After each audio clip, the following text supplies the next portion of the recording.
Bismillahirrahmanirrahim. Assalamualaikum warahmatullahi wabarakatuh. Halo semuanya. Kami dari tim Laskar AI dengan ID LAI25 SS039.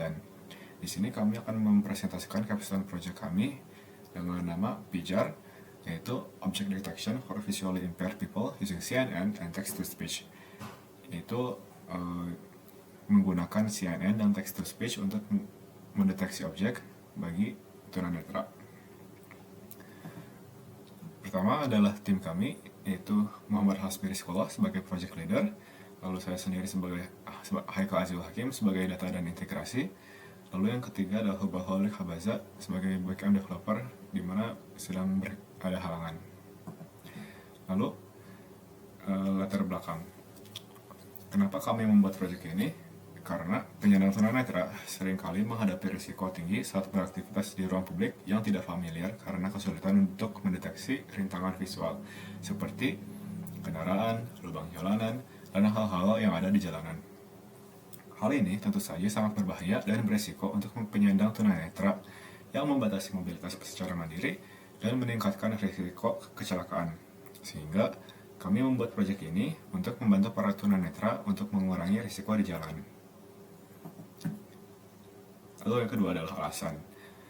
Alasan kenapa kami membuat proyek ini adalah pertama, kebutuhan fundamental penyandang tunanetra, yaitu untuk dapat bepergian dengan aman dan mandiri, sehingga mereka mutlak memerlukan kemampuan untuk mendeteksi rintangan dari jarak jauh, dan ketiadaan solusi ini menimbulkan kecemasan, ketergantungan, dan risiko kecelakaan fisik yang tinggi.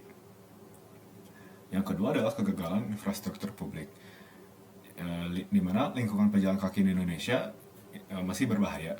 Trotoar banyak yang rusak dan beralih fungsi, bahkan fasilitas bentuk seperti guiding block seringkali tidak dapat diandalkan, bisa rusak, terputus, atau membahayakan.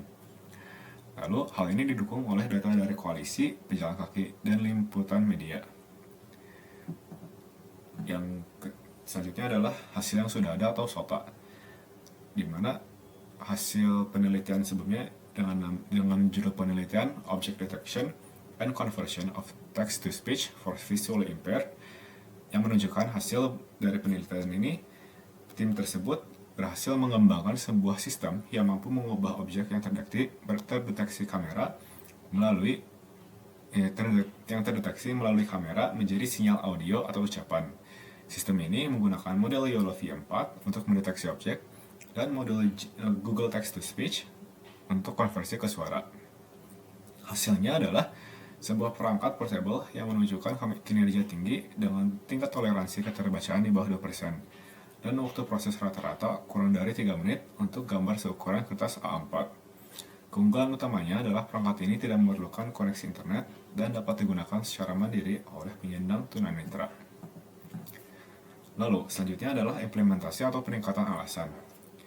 Yang pertama adalah perubahan fokus implementasi dari lingkungan dalam ruangan ke navigasi luar ruangan. Perubahan ini merupakan respons langsung dari advisor untuk mengutamakan tercapainya tujuan utama proyek yang memberikan manfaat yang nyata atau product market fit. Di mana setelah analisis lebih lanjut, kami menyimpulkan bahwa tantangan navigasi di ruang publik yang tidak dapat diprediksi merupakan masalah yang jauh lebih mendesak atau urgent dan berdampak signifikan bagi keselamatan penyandang tunanetra.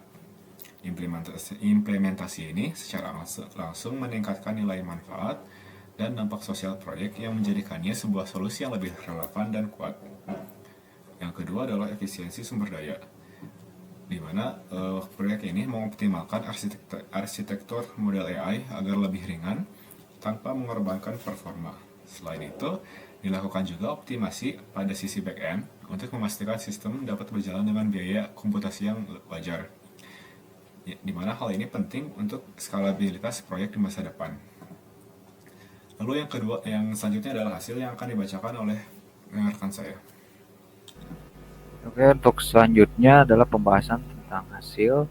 Jadi hasil yang telah kami peroleh dan program yang sudah kami buat itu sebagai berikut. Next.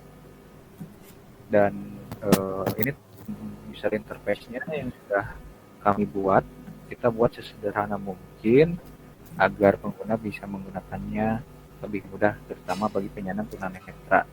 Di sini kita cukup input gambar, terus ada tombol analisis gambar untuk men-trigger model agar bisa mendeteksi gambar serta memunculkan narasi deskriptif untuk memberikan sebuah peringatan kepada penyandang tunanetra serta membuat teks tersebut berubah menjadi sebuah suara menggunakan Google Text to Speech. Teknologi yang kita gunakan tentunya kita membuat sebuah model CNN dengan membuat layer sendiri tanpa menggunakan model pre-trained, dan juga model kita juga menggunakan model GPT-2 yang ada di Hugging Face, dan kita melakukan fine tuning untuk membuat model ini membuat sebuah